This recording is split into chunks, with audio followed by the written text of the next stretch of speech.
Astrônomos estimam que o diâmetro do universo observável passa de 90 bilhões de anos-luz. Isso é mais do que 800 bilhões de trilhões de quilômetros de uma ponta do cosmos à outra.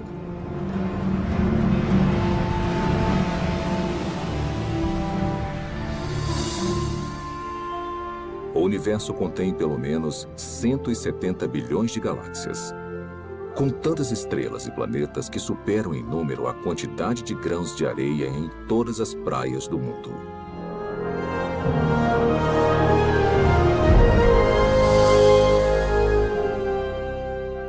Dentro deste oceano cósmico, uma esfera de água e rochas é lar para mais de 8 milhões de espécies de organismos vivos. Esta realidade inspirou inúmeras especulações, incontáveis teorias e uma pergunta muito intrigante.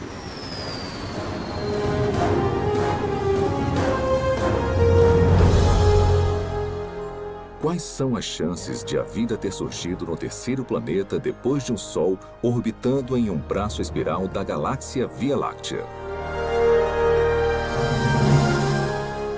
Foi simplesmente um golpe de sorte ou haveriam mais aspectos envolvidos além do acaso e das interações aleatórias entre matéria e energia?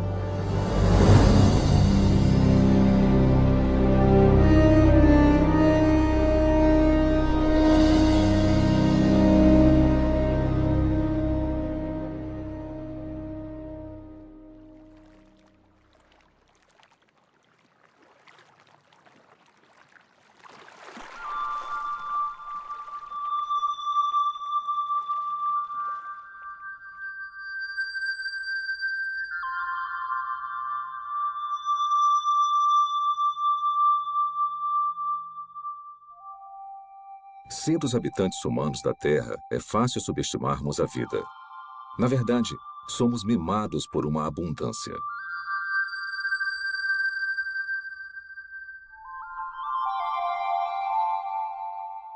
O nosso clima e a nossa geografia suportam uma biosfera que pode ser única no universo. E basicamente não há lugares muito quentes, muito frios ou muito isolados para os organismos vivos prosperarem.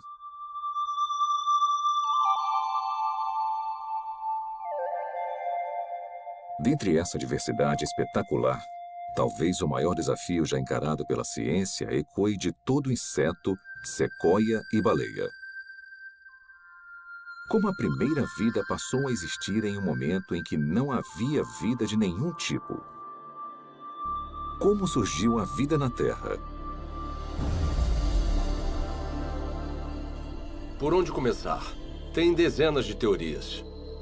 E dá para perceber que tem uma grande diversidade de pontos de vistas, e muitos são mutuamente contraditórios. Para começar a tentar decifrar o mistério, você precisa fazer suposições sobre o que deve ter acontecido num passado distante. Não há provas diretas, porque não tinha ninguém lá para testemunhar o evento. E não tem praticamente nenhum registro fóssil. O que nós nunca observamos, são compostos químicos sem vida, formando uma célula. Então, temos um campo de pesquisa em que a ação importante já aconteceu.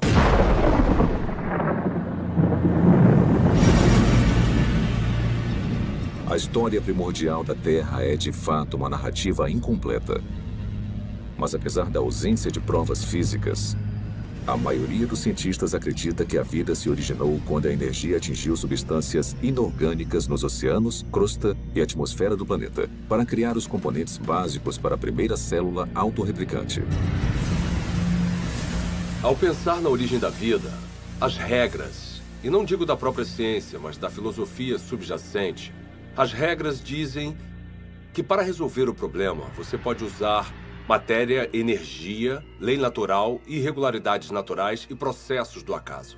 Mas o seu kit de ferramentas acaba aí. O que você não pode usar, de acordo com as regras, as ditas regras da ciência, é mente ou inteligência.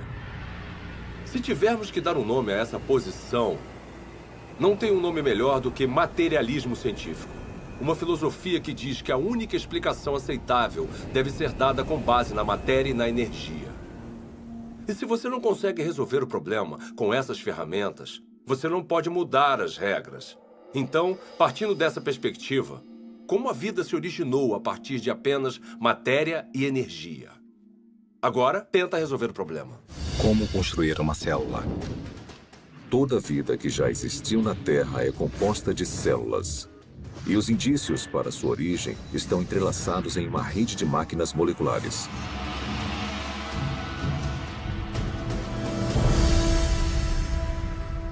Dentro de uma célula eucarótica moderna, mecanismos biológicos complexos fazem o seu trabalho enquanto estão suspensos em líquido. Não há vida nessas máquinas, mas juntas elas permitem crescimento, movimento, metabolismo e reprodução, as funções vitais da vida.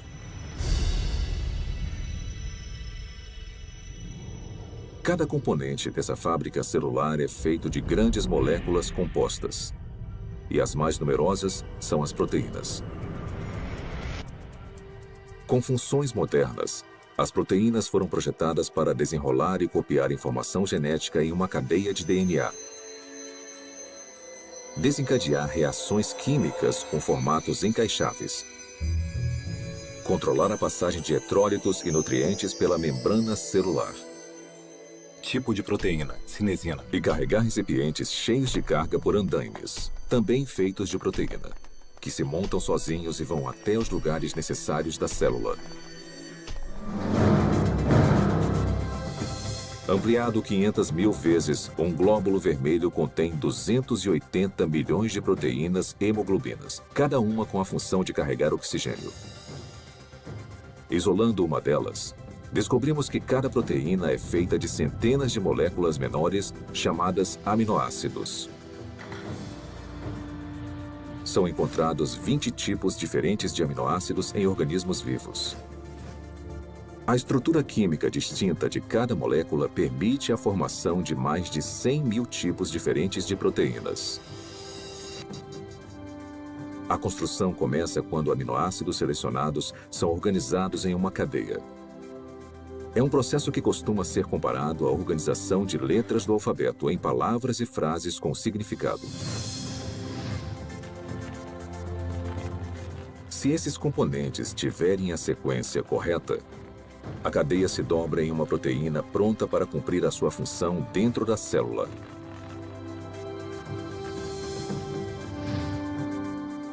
Mas se os aminoácidos forem arranjados na ordem errada, a cadeia não vai se dobrar e eventualmente será destruída. A célula viva mais simples contém pelo menos 300 tipos diferentes de proteínas e o mecanismo biológico necessário para crescer, se reproduzir, converter energia, guardar e processar informação genética e proteger os seus conteúdos do mundo externo. Componentes e funções similares também seriam necessários na primeira célula viva. Agora vamos aplicar essa química básica a uma teoria familiar para a origem da vida. Os cientistas especulam há muito tempo sobre oceanos primordiais cheios de aminoácidos que flutuavam como carrinhos de bate-bate. Talvez algumas dessas colisões aleatórias tenham produzido uma cadeia longa o suficiente para se dobrar em uma proteína. Depois, mais aminoácidos se juntaram a mais cadeias que se dobraram em ainda mais proteínas. Simultaneamente, outras moléculas complexas, incluindo ácidos nucleicos, gorduras e açúcares, também se juntaram para formar componentes essenciais. Então, sem previdência ou direção, a combinação certa de moléculas se juntou de alguma forma nessa sopa química para formar uma membrana que envolvia todas as máquinas específicas necessárias para uma célula autorreplicante. E pronto! Vida a partir de uma matéria não viva. Tudo parece tão plausível. O problema é que, na Terra primitiva, a complexidade interna necessária para sobreviver seria enorme. Porque a vida, como a conhecemos, é caracterizada por máquinas celulares e muitas delas. E se você tirar esse hardware essencial, a célula deixa de existir, porque chega um momento em que ela não consegue se simplificar mais e ainda existir. Uma simplificação maior seria a morte. Costumamos ouvir críticas como: você não pode projetar a biologia celular moderna no passado, porque o que quer que tenha sido a primeira célula, ela era mais simples do que o que vemos hoje. Tudo bem, eu posso entender isso como uma premissa. Descreva então a primeira célula. Membrana celular. Para ser a célula viva, você precisa de uma barreira, uma membrana que a proteja do resto do ambiente. Essa membrana precisa permitir seletivamente a passagem de nutrientes específicos e matérias-primas necessários para combustível e energia. Você também vai guardar grandes quantidades de informação genética em cadeias de espiral de DNA. Essas instruções detalhadas para a vida são copiadas com uma precisão notável.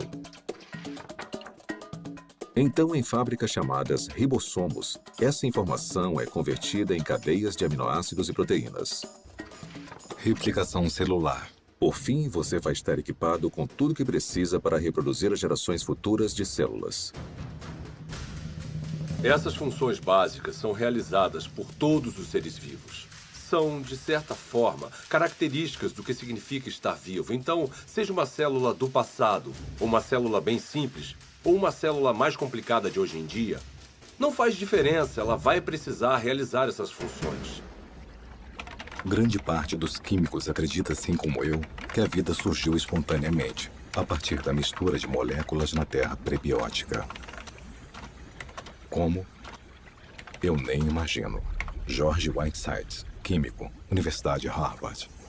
Apesar dos assombrosos obstáculos, a noção de que componentes químicos básicos se organizaram para formar uma célula viva é sugerida no mínimo 150 anos. Em 1871, Charles Darwin escreveu uma carta na qual descreveu um pequeno lago morno com todos os componentes químicos certos para criar a vida. Meio século depois, o bioquímico russo Alexander Oparin expandiu as ideias de Darwin. Em seu livro A Origem da Vida, ele teorizou sobre uma sopa primordial e uma progressão gradual de uma química simples até uma célula viva.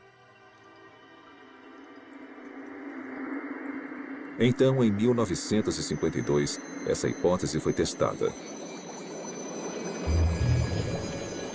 Stanley Miller, um aluno de pós-graduação da Universidade de Chicago, tentou determinar se uma química simples poderia produzir componentes reais de vida.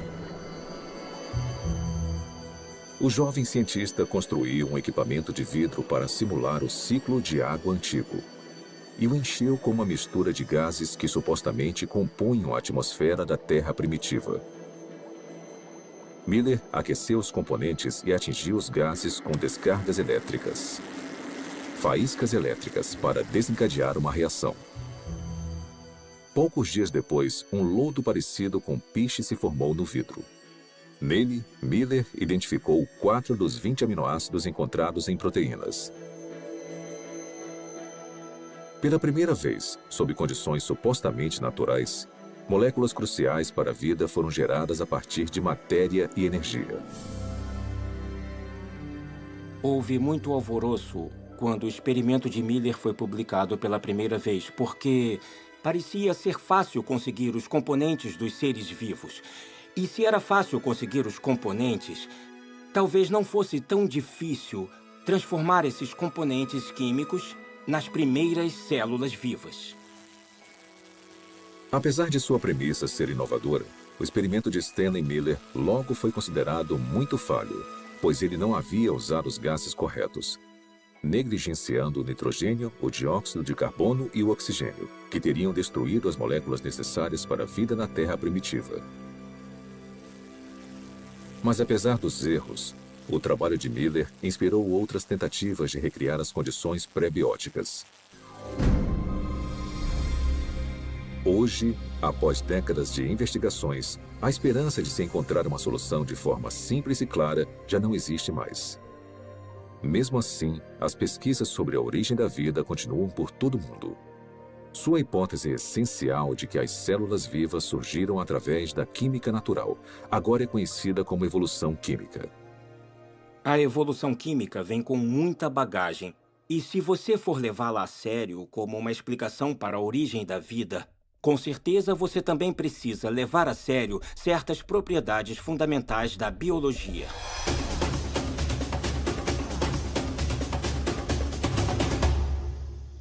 As moléculas envolvidas na vida não têm inteligência, não têm previdência. Elas não têm como saber o que precisam fazer depois para então conseguirem se transformar em química orgânica. Se eu colocar aminoácidos em um tubo de ensaio no meu laboratório, mesmo se eu esquentar e misturar muito bem, e fizer isso por 100 anos, 1000 anos, 10.000 anos ou 1 milhão de anos, nada aconteceria. Aminoácidos, nucleotídeos, lipídios. Sozinhos, eles não representam a vida. São inertes. Não se reproduzem, não guardam informações. De certa forma, são ingênuos. Eles não acordaram um dia e falaram: "Ei, vamos nos juntar e construir uma célula que consiga se replicar." Isso não aconteceu. A química por si só é indiferente ao fato de algo estar vivo ou morto.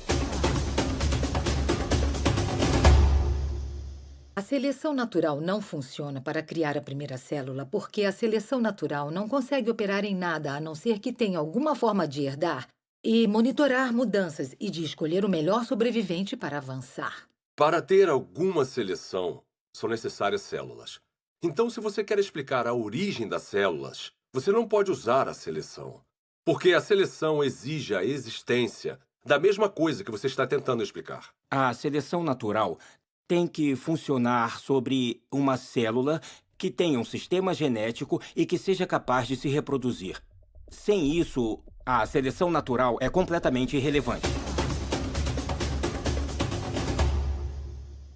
A auto-organização é a ideia de que os componentes químicos podem se organizar sozinhos de forma a se transformarem em objetos ricos em informações e com um propósito.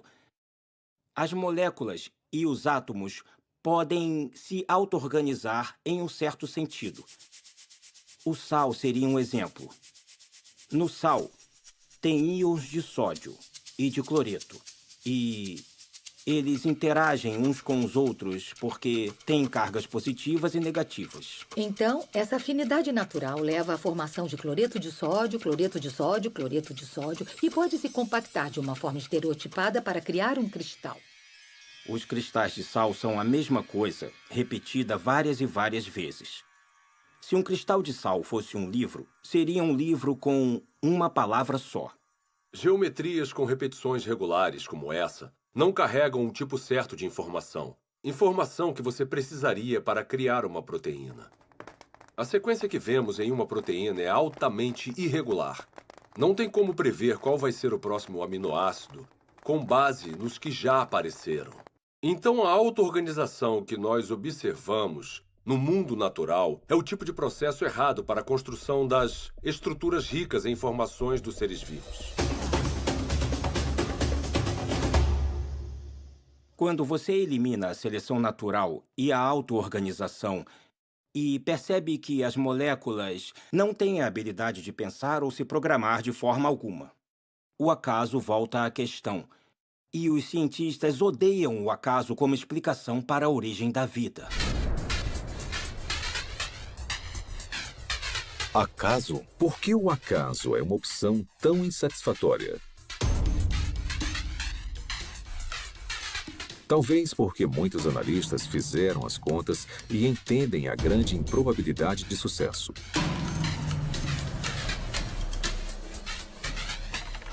O acaso é definido como o elemento desconhecido e imprevisível em qualquer evento que não tenha um motivo atribuível ou orientação de uma lei natural ou de um agente inteligente. Desde o século XVII, uma ferramenta foi utilizada constantemente para prever o resultado de tais eventos. Se chama probabilidade matemática. De forma bem simplificada, é assim que a teoria funciona. Quando você atira uma moeda e escolhe cara, a probabilidade de você acertar é de 50%, ou uma probabilidade de 1 sobre 2. Se atirar 2 moedas, a probabilidade de tirar cara 2 vezes simultâneas é de 1 sobre 4. 3 moedas e 3 caras em uma única tentativa? 1 sobre 8. Sempre que adicionamos mais uma moeda, a probabilidade de sucesso, nesse caso, tirar só cara na mesma jogada, é reduzida exponencialmente por um múltiplo de 2. Então, se 10 moedas forem atiradas, a probabilidade de tirar cara 10 vezes é de 1 sobre 2 elevado à 10ª potência ou menos de uma chance a cada 1000.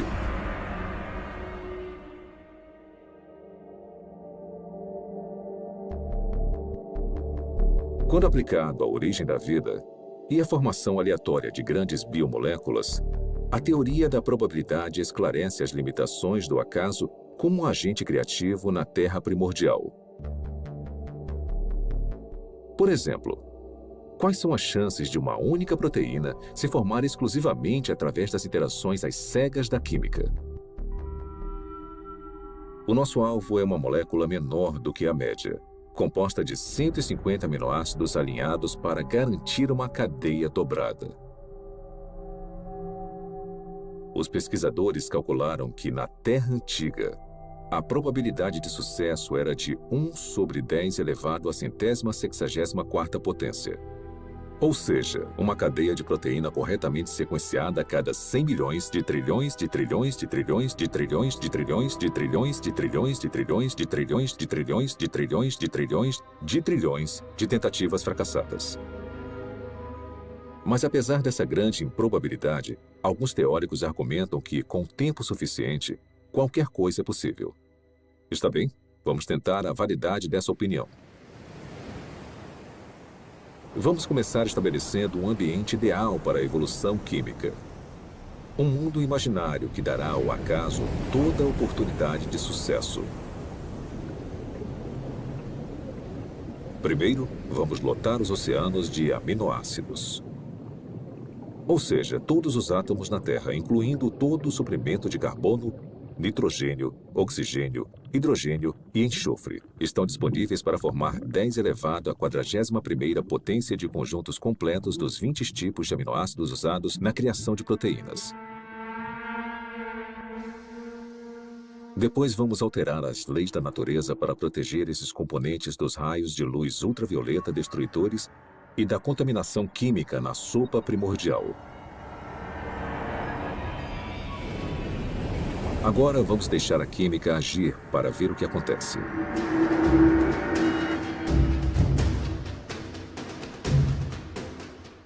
Os aminoácidos começam a se juntar furiosamente. No nosso experimento, uma cadeia inteira com 150 unidades se forma sozinha em apenas 1 segundo.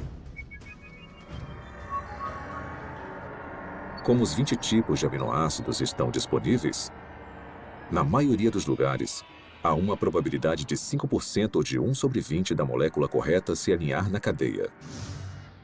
Se a sequência estiver incorreta, a cadeia é destruída imediatamente e se inicia um novo agrupamento. Por todo o planeta, 6 milhões de bilhões de trilhões de tentativas vão acontecer a cada minuto.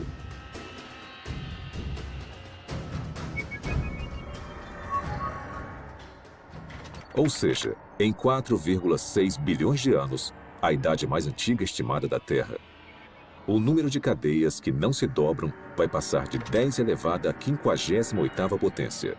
É uma quantidade espantosa, mas não chega nem perto de 10 elevado à 164ª potência. Aproximadamente as tentativas necessárias para se criar uma proteína de 150 aminoácidos por acaso. Então, se a química não direcionada não consegue criar a nossa cobiçada molécula durante toda a história da Terra, quanto tempo teria sido necessário? Para descobrir, vamos fazer um passeio. Vamos começar construindo uma ponte que percorra o diâmetro do universo observável. Uma distância de mais de 90 bilhões de anos-luz. Depois, vamos colocar uma ameba em uma extremidade da ponte. Esse organismo unicelular vai viajar a velocidade espontaneamente de 30 centímetros por ano. Começar. Enquanto esperamos uma proteína se formar por acaso, a ameba se arrasta por mais de 5 bilhões de bilhões de bilhões de anos para cruzar todo o universo e depois voltar. Mas esta corrida está só começando. A ameba sai de novo. Consegue chegar à outra extremidade do cosmos e depois volta para casa. Mesmo assim, nenhuma proteína funcional está à vista. Para a próxima viagem, vamos incluir uma carga, um único átomo.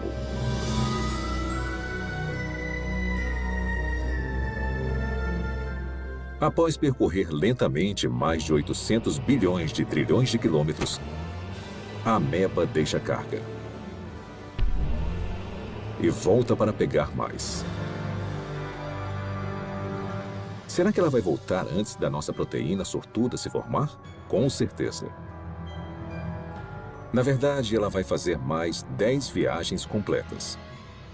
Depois 20, 100, 1000. E ainda não há nenhum sinal de uma molécula utilizável.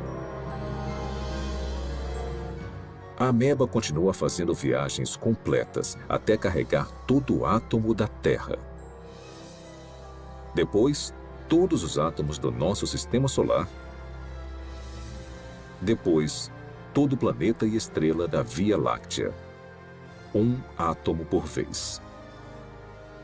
Na verdade, enquanto esperamos uma proteína se formar sozinha, a ameba tem tanto tempo que, se movendo a apenas 30 centímetros por ano e carregando um átomo por viagem, ela vai transportar todo o universo, mais de 56 milhões de vezes. É esse o tempo que demoraria para o acaso criar uma proteína funcional. Suponhamos que, contra todas as probabilidades, a evolução química tenha produzido uma única proteína funcional. Haveria vida? Não. Haveria uma proteína. Um arranjo sem vida de aminoácidos. A célula viva mais simples que conhecemos tem mais de 300 proteínas diferentes. Mas as proteínas são só uma parte da história quando pensamos em uma célula de verdade. Lembre-se, são necessários carboidratos, açúcares complexos, ácidos nucleicos, DNA e RNA, lipídios e uma grande variedade de compostos químicos diferentes que vão constituir conjuntamente a vida. Todos esses componentes precisam ser reunidos no mesmo microambiente, no mesmo momento. Cada componente químico precisa, então, ser reunido e organizado na rede de máquinas moleculares que vão controlar todas as facetas da vida. Se nós conseguirmos entender toda a dificuldade de produzir uma máquina molecular usando nada além de átomos e energia, vemos que há um grande problema, porque quando temos uma máquina molecular, não temos um ser vivo. Essas máquinas moleculares precisam de outras máquinas moleculares. E mesmo se a natureza fosse capaz de produzir todas as máquinas moleculares necessárias, não seria o suficiente. Todas elas precisariam estar juntas em um espaço pequeno envolvido por uma membrana que chamamos de célula. Pelo meu conhecimento do que é necessário para se criar uma célula, tudo tem que acontecer na mesma hora. Não pode acontecer uma parte por vez, porque tudo trabalha junto em um loop causal. O mais alto nível de organização transcende as partes. A organização espacial na célula Exige que as moléculas estejam no lugar certo na hora certa. O DNA é copiado para o RNA. A polimerase que faz a cópia precisa encontrar o lugar certo no DNA para começar a copiar. O RNA precisa se ligar de alguma forma aos ribossomos, que precisam estar em um lugar específico, e então as proteínas criadas precisam ir a um outro lugar específico. Isto é muita coisa para ser explicada pelo acaso. A probabilidade de eles estarem no mesmo espaço ao mesmo tempo se torna mais do que inimaginável. E a probabilidade deles estarem cercados por uma membrana, assim como uma célula, é basicamente impossível. Tirando o acaso da questão, a busca por uma explicação materialista viável seguiu em várias direções. As teorias incluem superfícies de argila com rachaduras, para onde as moléculas orgânicas poderiam ser atraídas e alinhadas em cadeias de ácidos nucleicos e aminoácidos. Fontes hidrotermais no fundo do mar, que expeliam componentes químicos de caldeirões subaquáticos aquecidos a centenas de graus. E oceanos primordiais cheios de RNA. Uma molécula versátil, capaz de armazenar e replicar informação genética, teoricamente sem a ajuda do DNA ou de proteínas. Propostas como essas causaram um interesse considerável. Mesmo assim, todas encaram o mesmo obstáculo que derrubou o acaso: a transformação de componentes sem vida nas biomoléculas complexas da vida. Esse problema fica evidente na hipótese do mundo de RNA. O mundo de RNA é a ideia de que é possível juntar nucleotídeos suficientes para criar uma cadeia longo o suficiente para se autocopiar e, depois de se copiar, fazer a mesma coisa novamente. Os pesquisadores da origem da vida supõem que a primeira vida era composta de nada além de RNA e podia, de alguma forma, criar um mundo mais complexo, onde há proteína e DNA. Ninguém sabe como isso aconteceria. Desde a apresentação do mundo de RNA, a aceitação da teoria aumentou, apesar das várias limitações, inclusive a durabilidade da molécula. Se você apenas olhar para uma molécula de RNA, ela parece se desintegrar. Trabalhar com RNA é extremamente difícil, porque ele é muito delicado. Ele foi criado para ser um depósito temporário de informação. E, em consequência da sua delicadeza, é muito improvável que ele seja útil como algum tipo de ponto de partida para a existência da vida. Então, o RNA não pode preceder a primeira célula porque precisa estar dentro de um ambiente celular para ficar estável, para ser copiado e para ser útil. Hoje em dia, moléculas de RNA são criadas em condições de laboratório. Para muitos bioquímicos, essas cadeias sintéticas de ácidos nucleicos são pelo menos uma confirmação parcial de que a evolução química criou a vida na Terra primordial. Para criar RNA no laboratório, você precisa limpar as superfícies, limpar as pipetas, usar luvas especiais e deixá-lo coberto. E depois torcer para não haver contaminação, porque se houver, o RNA já era. Depois, você precisa resolver o problema do sequenciamento. Então, você precisa de cientistas trabalhando duro para sequenciar o RNA, tentar combinações diferentes e encontrar uma que possa se copiar. Depois, você precisa ter uma cadeia complicada de RNA que consiga funcionar como a herança e como a enzima no sistema. E as maiores mentes do mundo estão trabalhando nisso, mas ainda não conseguiram resolver o problema. Refletindo sobre a origem da vida e as implicações do RNA sintético, o químico Robert Shapiro observou: a falha nesse tipo de pesquisa não é a química.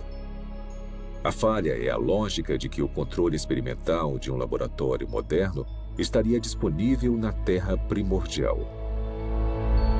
Na verdade, as chances contra o RNA se formar sozinho são astronômicas.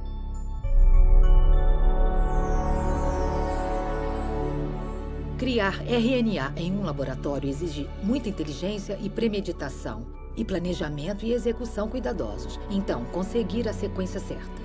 Sem consciência, sem intenção, não vai acontecer. A probabilidade da evolução química é ainda mais enfraquecida pela composição da sopa primordial. Se a sopa primordial tiver existido, ela teria sido um grande caos quimicamente. Há vários tipos de reações cruzadas opostas que teriam acontecido na Terra primordial e que interfeririam com a química que você deseja. Ou seja, moléculas que não são utilizadas pelos seres vivos e que são prejudiciais aos seres vivos. As condições na Terra primordial eram hostis à vida, eram hostis à formação dos tipos de ligações necessárias para criar moléculas biológicas. E foi aí que surgiu um grande problema. Porque a água quebra as ligações que prendem as proteínas. A água quebra as ligações que prendem os ácidos nucleicos, como o DNA. A água quebra as ligações que prendem polissacarídeos, como o amido e celulose. Então, a origem da vida não pode ter acontecido na água.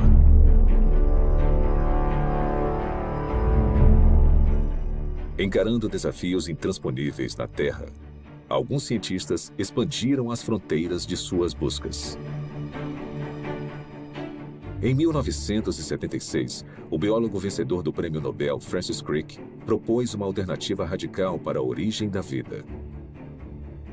Crick sugeriu que o nosso planeta foi semeado com organismos microscópicos, que foram transportados de outra parte do universo, por uma civilização alienígena. Essa teoria é chamada de panspermia. 5 anos depois, o físico Fred Hoyle ofereceu uma versão modificada de panspermia, quando teorizou que as cadeias de DNA haviam sido criadas por uma inteligência de uma galáxia distante e se espalharam como sementes de dente de leão em um dia de ventania. Parte desse material genético chegou na Terra. Outra versão da teoria, popularizada pela Rocha de Marte, um meteorito descoberto na Antártida, afirma que micróbios evoluíram em outro lugar da galáxia e vieram até a Terra, em cometas e asteroides. De alguma forma, podemos falar que a panspermia é um abandono da ciência, porque ela coloca o problema além da examinação. Se a ciência nos diz que a vida provavelmente não começou a existir por conta própria aqui na Terra, então deve ter vindo de outro lugar. Mesmo que pareça um filme de terror ruim dos anos 1950, veio do espaço sideral.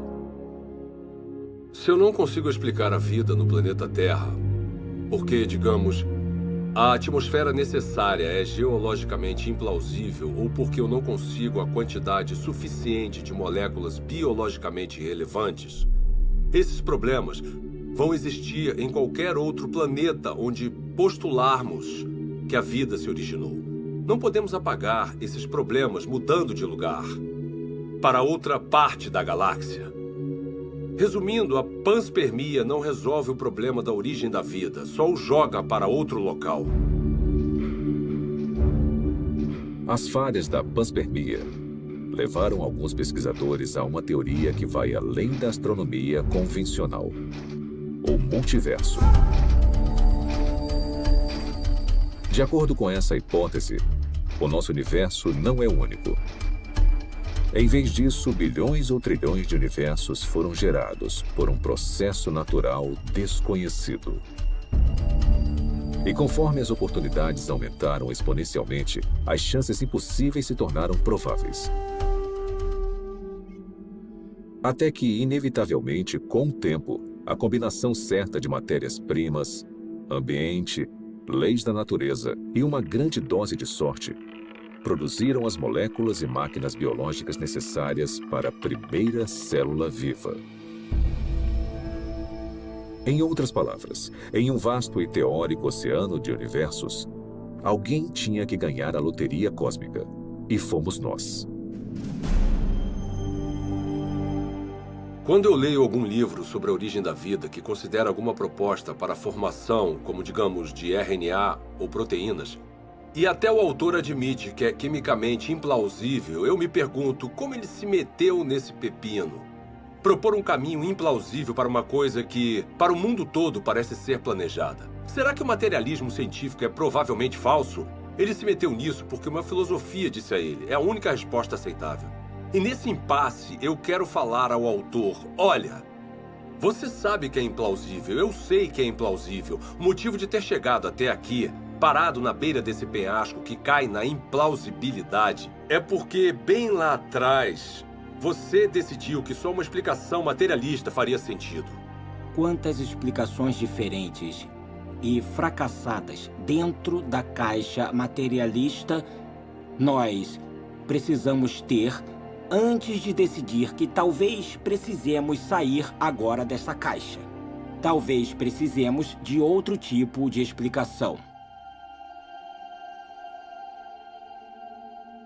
Quando analisamos as várias teorias científicas, teorias da física, teorias da química, teorias sobre a formação de estrelas, essas teorias são sobre o mundo lá fora. Mas quando falamos sobre a origem da vida, estamos falando de uma teoria que nos envolve. O lugar de onde viemos, nossas origens definitivas, nossas visões de mundo, nossas filosofias, nossa ciência, tudo está ligado. E isso separa a pergunta sobre a origem da vida de todas as outras perguntas na ciência. A ciência natural não está desconectada de tudo o que sabemos ou acreditamos sobre o mundo. Então, uma pergunta limitada e aparentemente técnica, como o RNA surgiu, pode acabar se ligando no tecido da realidade a uma pergunta muito diferente, como: será que Deus existe? Deus é possível? É possível que Deus seja real? Se a vida, com toda a sua riqueza, não surgiu através de um processo estritamente físico ou natural, precisamos ter indícios disso. E eu acho que a origem da vida é o ponto central em que muita coisa acaba mudando. Eu olho para a natureza como um ser humano curioso e me pergunto, na minha visão, quais são os indicadores normais de inteligência? Eu os vejo na vida? E a resposta é, sim, em abundância. O que vemos nos sistemas biológicos é maravilhoso, é lindo, é elegante e quanto mais aprendemos sobre biologia, mais óbvio é o design. Quando eu comecei a me envolver com o design inteligente, tinha gente postando coisas na internet e falando: eu me formei no MIT e fui para a Universidade de Washington e pós-doutorado em Harvard. E elas falavam coisas como: ela era inteligente. O que aconteceu? Na verdade, o materialismo coloca vendas nos olhos da ciência e nós deixamos passar o que é mais significativo no mundo. Então, esse é um ótimo momento para ser uma cientista, porque nós temos a oportunidade de ver as coisas com novos olhos. A inteligência é extremamente útil como uma forma de explicar a origem da vida que realmente faça sentido com o que observamos na natureza. A natureza parece ter sido criada. A vida pode ter sido criada. O design, a inteligência explicam as coisas como toda a informação que vemos dentro de uma célula.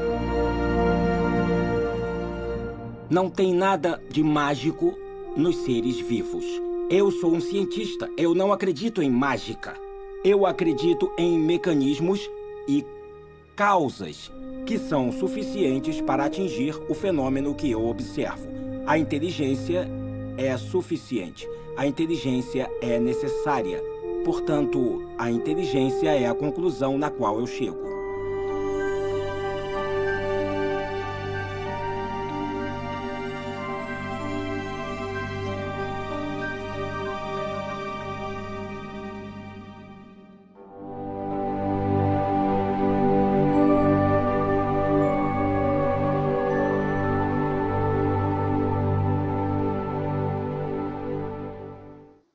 Você conhece essa espécie?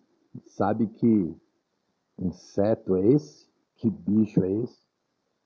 De repente eu percebi mexendo as patinhas. Vejam que tem 2 antenas.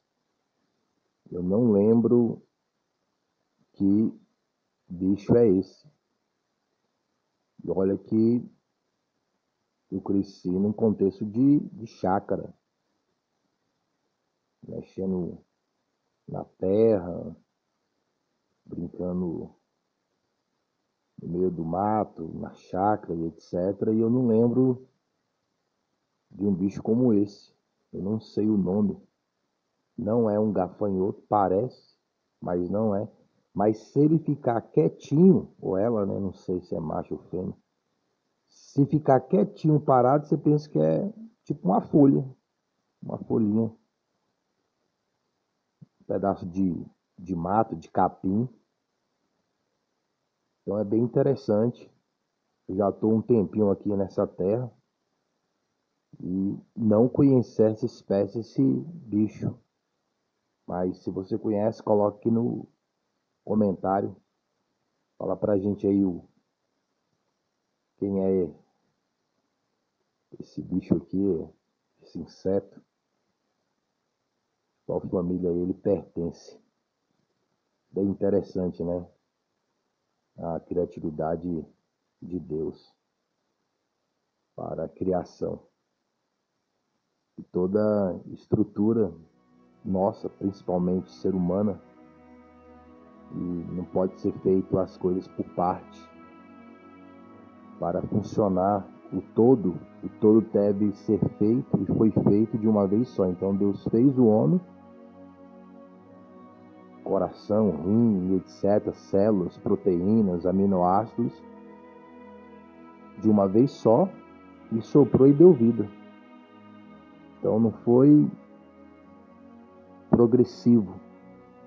Não tem como ser progressivo a criação humana da espécie.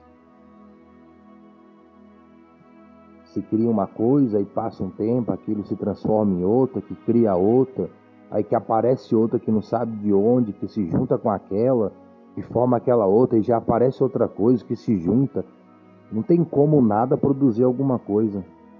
E de uma forma tão inteligente e tão sábia, que gera toda a locomoção, juntamente com o pensamento e o discernimento que nós mesmos temos para poder criar. Então, o Criador criou alguém que cria, conforme a sua imagem e semelhança. A vida, não há como a vida vir do nada.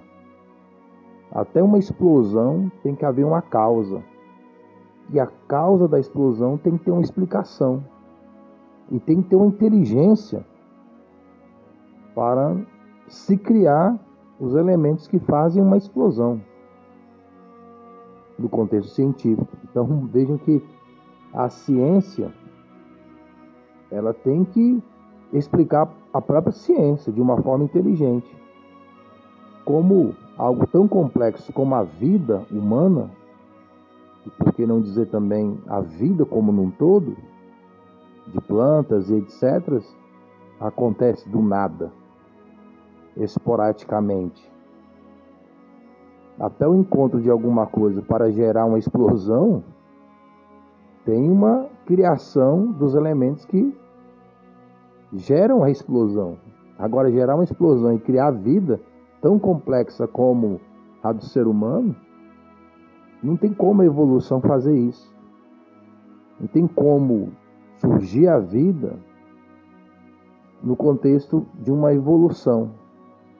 Só pode ser uma criação. O que existe no mundo que não foi criado, o que nós usamos no nosso dia a dia que não foi criado, de um automóvel a eletrodomésticos, a roupas, calçados, aviões, barcos, ferramentas de trabalho, instrumentos de lazer, tudo é criado por uma mente, por uma inteligência. Isso é reflexo do Criador. A nossa capacidade do ser humano de criar é um dom da imagem e semelhança de Deus, de criar. Deus criou o homem para si próprio. Como o homem cria coisas para si próprio, para o seu benefício. Deus criou o homem para o seu próprio benefício. Benefício, mas não material, como nós criamos. O homem cria coisas no contexto material. Deus criou algo no contexto de amizade. E Deus disse, façamos o homem. Ele não disse, faça o homem à minha imagem. Ele disse, façamos o homem à nossa imagem, imagem e semelhança. Imagem do Pai, do Filho, do Senhor Jesus e do Espírito Santo. O homem foi feito corpo, alma e espírito para ter comunhão com seu Deus. Tudo que o homem cria é para ter comunhão consigo próprio, para o seu próprio proveito. Mas Deus criou o homem para uma amizade. Mas essa amizade tem que ser voluntária. Por isso que Deus deixou o homem com livre-arbítrio, com a capacidade de tomar decisões. E hoje o homem quer criar algo que pense com livre-arbítrio. A inteligência artificial está aí para comprovar o que estou dizendo. O homem querendo criar uma máquina que tenha livre-arbítrio. De onde veio isso? Do nada? Do nada veio a capacidade de criar algo? Do nada veio ao homem criar algo com inteligência, ainda que seja artificial? Esta capacidade veio do nada? A inteligência artificial veio do nada? Não, veio de uma própria inteligência. Veio de uma criação, de um Criador. Não seria diferente conosco. Máquinas humanas, de carne e sangue, que têm vida, porque Deus, o Criador, nos deu vida. E Cristo é aquele que dá mais do que vida terrena, é aquele que dá vida eterna. Pois o homem perdeu a vida eterna após pecar contra a própria vida, que é Deus. Mas o Senhor Jesus Cristo veio restaurar a vida eterna. Todo aquele que confiar em Cristo como o único Senhor e Salvador de sua alma, se arrependendo e se convertendo dos seus pecados e das suas iniquidades, é restaurado à comunhão com o Pai e com a vida eterna.